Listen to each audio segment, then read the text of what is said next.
Alright, what is up, guys? We are back with Claymore, chapter 113, Remains of the Demon Claw, part 4.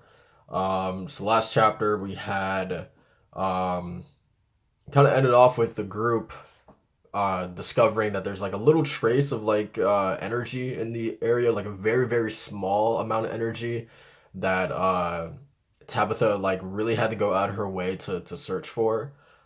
She did, and they kind of found that the source of it is coming from an area pretty close by to them, so we're gonna go investigate it.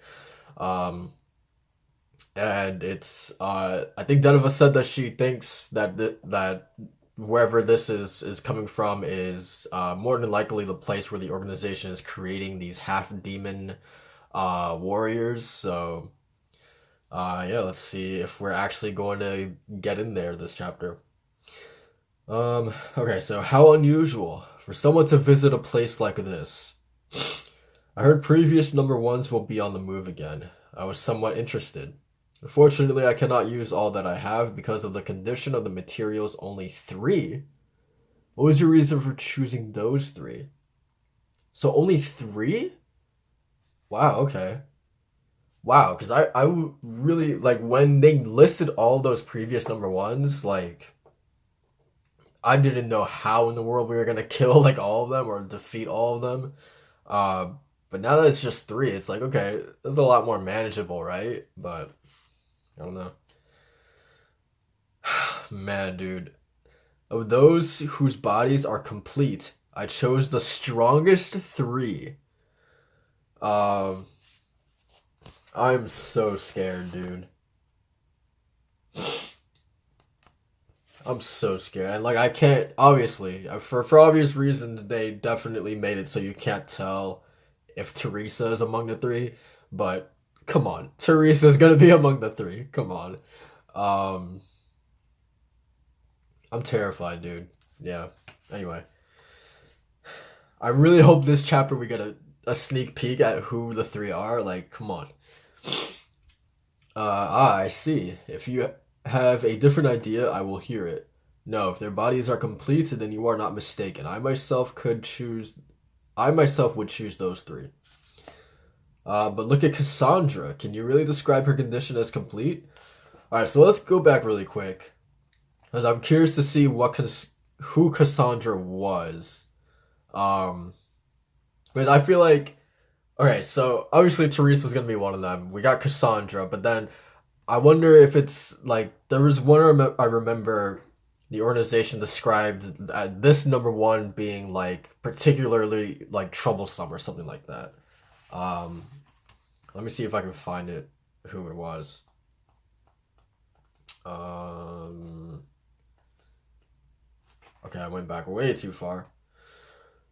Um, okay, so Roxanne of Love and Hate, who caused a lot of trouble, caused quite a lot of trouble. So I think she is gonna get revived. But actually, then again, why would you want to bring back someone who caused a lot of trouble for the organization? So never mind about that. But Cassandra the Dust Eater. Okay, interesting. Cool. All right. Um. So her death was gruesomeness itself. The moment she reached the limits of her Yoma power, the surrounding warriors chopped her up. She bears the wounds of 126 slashes. They say it took hours for her to die. I suppose it was the result of fear overcoming the other warriors, but for us, if she is not defective in any way, there should be no problem. Speaking of gruesome deaths, I hear that something similar happened recently. The circumstances are different, but perhaps the gruesome nature of the death was the same. Who confirmed her death? No one who saw the carnage doubts her death. It's Maria, right? It has to be. Is Day here? Limit or Limped wishes to know the status of your special project. When will it be complete? The rough work is already done. From now on, Yoma Energy will fill each of them. I will watch for adverse reactions in each area, administer treatment in each case, and I don't need the details. I'm asking when they will be operational. Say what you will, but the amount of time I spend on them from now on will influence the stability of their human form once they start moving. If you are ready for the birth of 3 new abyssal ones, I can have them up and moving right away. Anyway, just hurry it up. We don't have forever. Yes, that is true. Come, Rubel. There is an emergency summons. An emergency summons? Has something happened? The research facility in the northern mountains has suffered an attack. It may have been that mysterious group. Interesting. Okay, so is this alright? We won't surprise the organization now.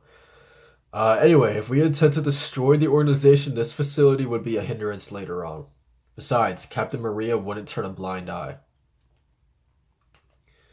Alright, so we got everybody just going in right now. This means that you two have taken up arms against the organization. Is that so? All we are doing is killing the awakened beings that appeared before us.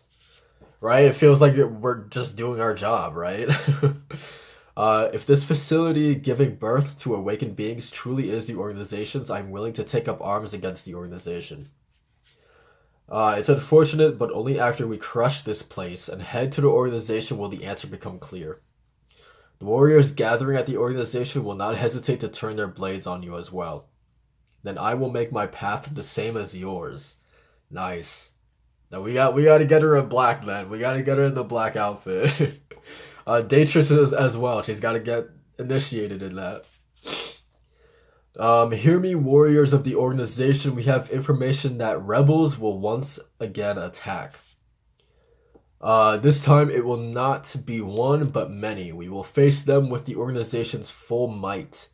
All our warriors have gathered from the various lands. Defending the organization means defending the people who live in this land. Know that to childishly rebel on the basis of a rash and foolish emotion is an unforgivable offense. I'm like really concerned, man. Like the organization is literally throwing their whole force at the ghosts right now. Unfortunately, it appears that missing warriors number 7 Anastasia and number 8 Daetrich, as well as number 15, 31, and 38 have joined with the rebels. We also have information that they have awakened but disguised themselves in human form. Thus, know that talking with them will be of no avail. Once you find them, you may kill them without hesitation. They are using a little-known mountain path to the north to launch a surprise attack on the organization. There is no need to wait for them here. Go to the slopes of the northern mountains in full force and destroy the hateful enemies. Man, dude.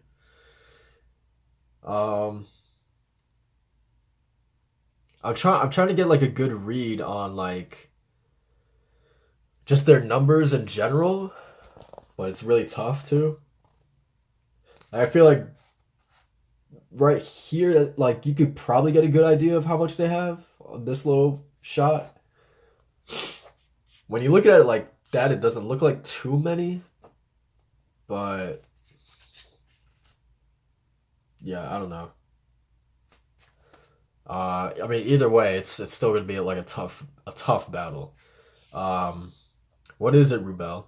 Oh, I just noticed how they do not hesitate. Perhaps that means the previous fight steeled their resolve. I mean, seeing Maria come at the organization, maybe Maria did a little bit more harm than good. When I got back to the organization, almost all the warriors scattered about the various lands had returned. They said it was because of the absence of a number 1 and number 2 I had never seen, and the expectation of an external attack, but I thought that reason was exceedingly ridiculous. Almost no one comes near this eastern land where the organization is. What's more, attacking the organization would be an act of suicide. When I was laughing about that with my comrades, we heard about the attack. Tension gripped the warriors' faces. Who was the attacker and how much force were they coming with? But it was only one person, a person who appeared to be a warrior like us. Dude, that panel, dude. Showing Maria like that. Dude, I miss Maria so much, dude. I miss her. It was a situation that should have been laughable, but the warriors who gathered to intercept the attack were silent. Warrior, comrade. I can only imagine the internal conflict that had to have gone in, like inside of their minds, right? Like, why would one of our own kind, attack our home, like attack the base of, her other warrior sisters and things like that, right? Like, that definitely had to shook like the entirety of the Claymores, the current era of the Claymores. Um, so yeah, anyway. That warrior whom I had never seen carried with her an air of something extraordinary. The voices of the men in the organization called me back to myself, and in confusion I drew my sword, which was heavier than usual. We soon learned the reason for the uneasy feeling that washed over us. Man, there goes Maria.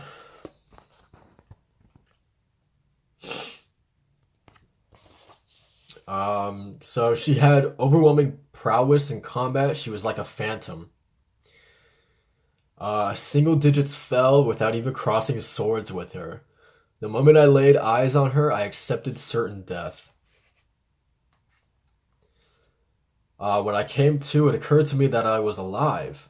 And that also, man, the fact that, like, I totally forgot about that, but like that had to have gone a long way for the Claymores, that like Maria comes in there at like a one-man army, probably knowing that this was a suicide run, but like when she's attacking and cutting down all these Claymores, she's doing it non-lethally, right? Like, she's not doing it to kill any of them. So like when all of them do wake up from their injuries, like that had to be like like a really weird moment for them. Like why didn't she kill us? Like, she could have killed every single one of us easily, but she didn't, right? So like really there must be like this really really big like tug of war happening inside of all the Claymores' minds of like like who why did she do this, and things of that nature, right?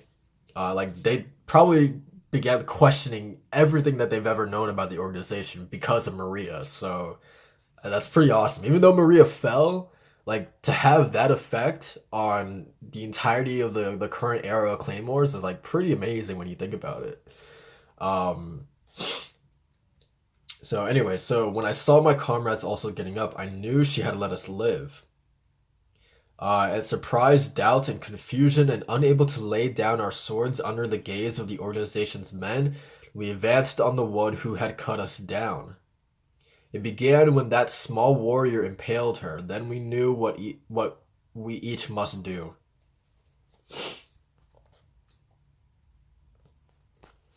I don't think it happened, but this is just like a theory. Like, what if the Claymore is like wanting to understand like Maria's purpose and like why she's doing all this? They like now this is you can't pretend like cutting down Maria. Like, they literally like hacked her to bits is what it looked like. But just theoretically, what if they like did it non-lethally or something, and they just like took her away somewhere, just to like try to get more information out of her to find out why she was doing all this, and tended to her wounds in this secret place or whatever. I don't know. This is just me like holding out hope that she's still alive or something like that. Um, yeah, look at that, dude. Like, they absolutely cut her to bits. Like, she's not even there, dude. Um, but it's like you could see like this panel right here. You could see like I don't want to say like the hurt, but just like the confusion like on the Claymore's faces as they're doing this. Like, I feel like there's definitely something in them that's telling them that like this isn't right what we're doing. Um, so anyway, how long are you going to? Oh, you. At that time, not a single one of us was prepared to rebel overtly against the organization. She's already. So we couldn't give him a chance to give the order.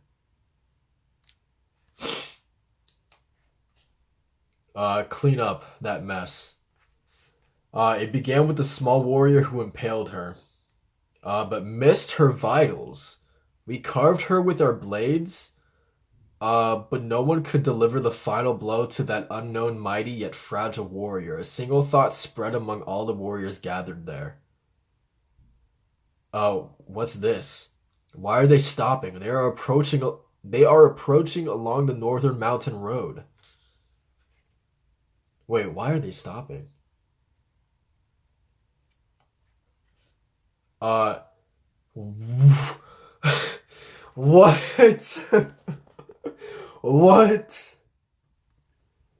No way, dude. Like, I don't even know what to say. Alright, let's do this. I declare rebellion. Holy crap. Dude, oh my god. Oh my god. Dude, this is my thumbnail, I think. Um and of course that's the end of the volume too, man. Oh my god. I absolutely love this. So like I'm trying to think like what the hell does this mean for the organization is done, right? Like they are done. Like the uh first of all they summoned, right? They brought in like all of the claymores from around various lands and stuff like that, right? Or various regions in the land, right? They brought all the claymores together here to go to the north, right? To hunt down the Pieta group. Um that basically just like bit them in the ass, right? Because now like this full force is all in one location, ready to rebel against the organization. Um, with Maria at the forefront too.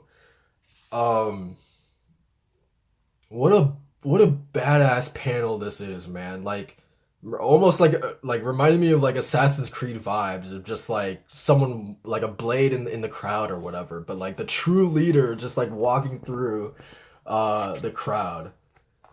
Dude, that's amazing. Um I don't even know what to say. So like one interesting thing, it began with a small warrior who impaled her but missed her vitals. That's incredible. Like uh the new pair of twins, right? That the organization had made that that she was really the one that kickstarted this. Where is she? Down here? Uh all the way over here. That the small Claymore, that she was the one who began all of this by first taking Maria down with impaling her or whatever, but missing her vitals. Um, that's insane because I mean obviously like we thought that she was just going to be like another like the next evolution of Alicia and Beth, right? Uh, but the fact that to see that no, even she had that kind of doubt and confusion in her mind as well, um, is pretty incredible, dude. That's really cool that it started with her. Like I would have never imagined that. Um, yeah, dude, this is so cool. This is honestly so cool. Um, I really like the structure of this chapter too. Like just the fact that uh like getting a glimpse at the psyches of some of like multiple claymores and seeing that like just the doubt and the confusion and like them just kind of like questioning everything that they knew about the organization throughout this chapter.